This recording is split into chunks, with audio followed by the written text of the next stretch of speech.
the third season in a row, WSU will have 7 home games here at Martin Stadium.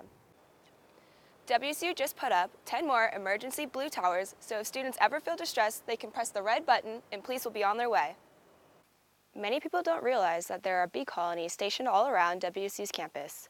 As you can see behind me, there are beehives that are at all different angles, which allows the queen bee to find her specific hive easier. Police say the man had been sleeping in a trash bin when he was tossed inside the garbage truck. He was buried under so much garbage that it took the firefighters over 2 hours to relieve him from the garbage truck. I'm here in front of the Jordan Snitzer Museum of Art with Stephen Rainville, one of the architects, and I'm going to ask you, what was one of your motivations for the architecture of this building? Well, it was a long process, starting with The Holland and Terrell libraries are extending their hours to accommodate students as they prepare for their finals this week and next week. At the show, these tip buckets were passed around to raise money for the LGBTQ community. And almost 9 of these were filled, resulting in close to a $5,000 profit. Whitman County Humane Society is a no-kill shelter which allows older dogs like Jack here to have a better chance in getting adopted. This past Saturday evening, the Whitman County Humane Society hosted a formal charity dinner called the Fur Ball. The event was held at the Schweitzer Event Center, and this year's theme was The Great Catsby. Over $50,000 was raised at the sold-out event, and all proceeds go back to running the Whitman County Humane Society and helping the animals. We turn out, have a good time.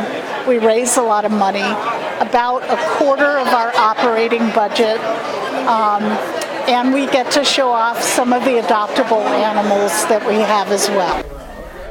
At the event, there is a pet parade where the shelter animals are walked around by volunteers to meet furball attendees.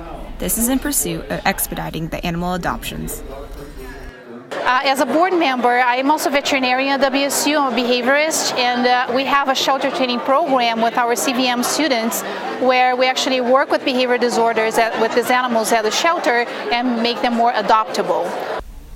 Money raised during the silent and live auctions support the Hope Fund, which pays for veterinary services for injured stray animals.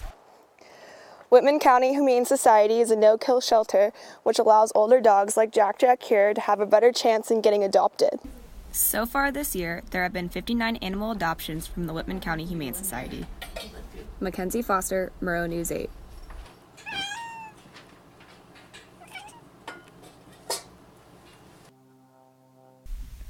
Bees are a vital component of our ecosystem, but due to numerous factors, they are getting increasingly close to becoming endangered species.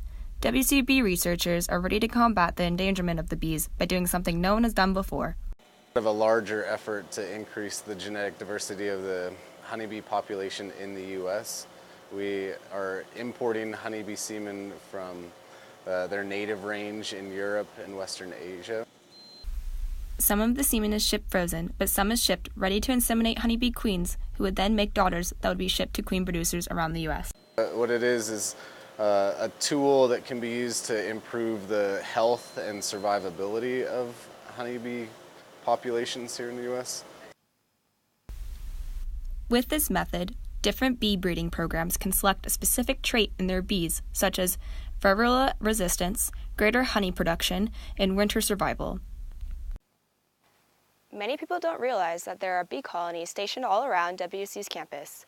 As you can see behind me, there are beehives that are at all different angles, which allows the queen bee to find her specific hive easier.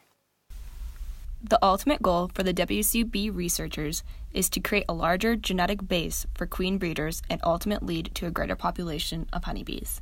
MFoster, Murrow News 8.